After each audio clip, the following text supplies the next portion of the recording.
In the remote rainforests of Indonesia, deep within one of the world's last great havens of biodiversity, lives the orangutan.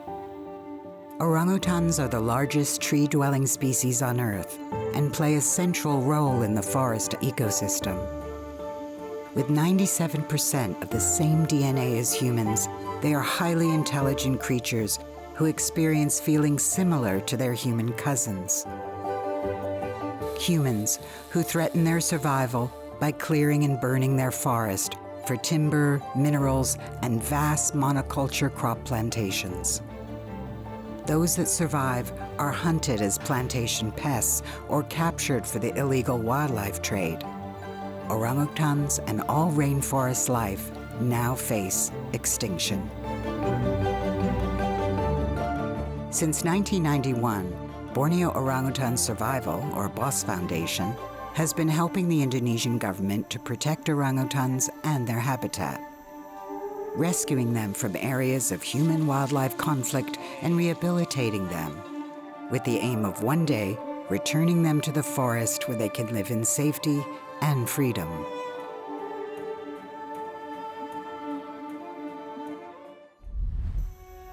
BOS Foundation works in Kalimantan, the Indonesian side of the island of Borneo, operating 2 centers for orangutan rehabilitation. The largest center is located at NYARU MENTENG in central Kalimantan. The other center is located at SAMBOJA LESTARI in East Kalimantan. Together, these centers care for almost 600 orphaned orangutans. Orangutans are commonly rescued from deforested areas, mining sites, plantations, and villages. Those who are old enough to survive on their own can sometimes be relocated to safe areas of forest. But many young, orphaned orangutans end up in the illegal pet trade and are often kept in terrible conditions.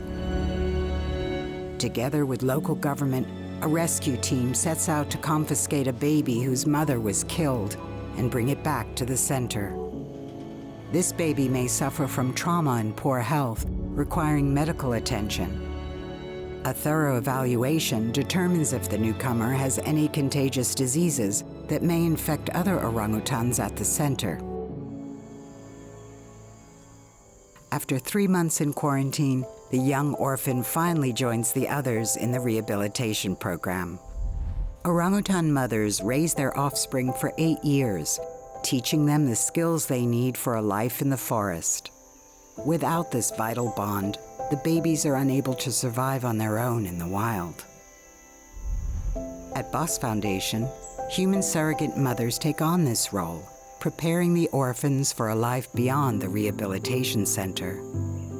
The under-2s start in the nursery, where they learn to climb, make friends, and explore, rarely straying too far from their babysitters.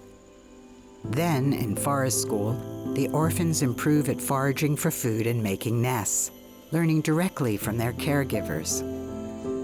Just like children, they need help, and just like children, they won't go far without a regular meal. Orangutans who complete forest school graduate to pre-release islands, where they spend up to 2 years putting their skills to the test under the watchful eyes of the technicians. Detailed behavioral data is collected to determine when an orangutan is truly ready to go it alone.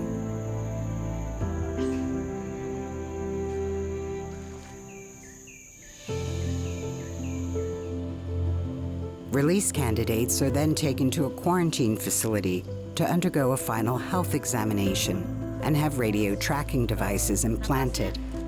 Once the orangutans are given the green light, a release location and date are confirmed, and the team mobilizes.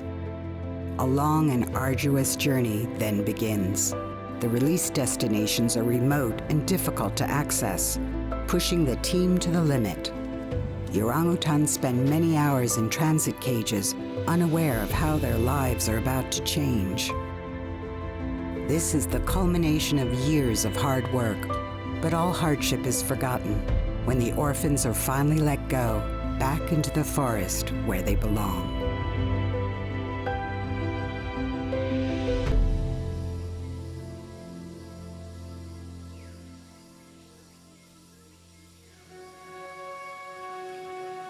Finding forests that can support new orangutan populations is challenging.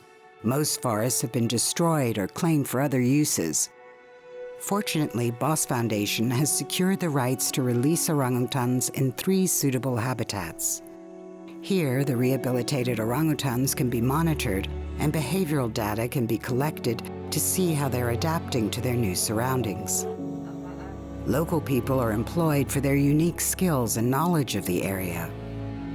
And local communities surrounding the forest are informed about their new neighbors and how they can help protect them.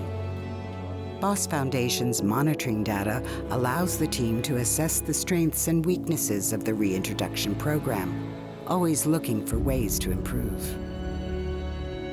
At the heart of the orangutan's plight, the destruction of its habitat.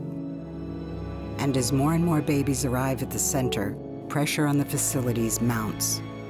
Many orangutans sit in cages waiting their turn to be free. Others, too old or unfit for the wild, desperately require alternatives to the cages they occupy. New pre-release islands are sorely needed, as well as new protected areas and release locations.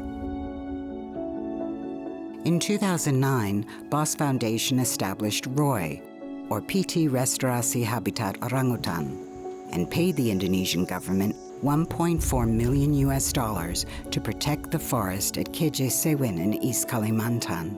More than 86,000 hectares of pristine orangutan habitat, an area larger than Singapore, safe for the next 60 years and beyond.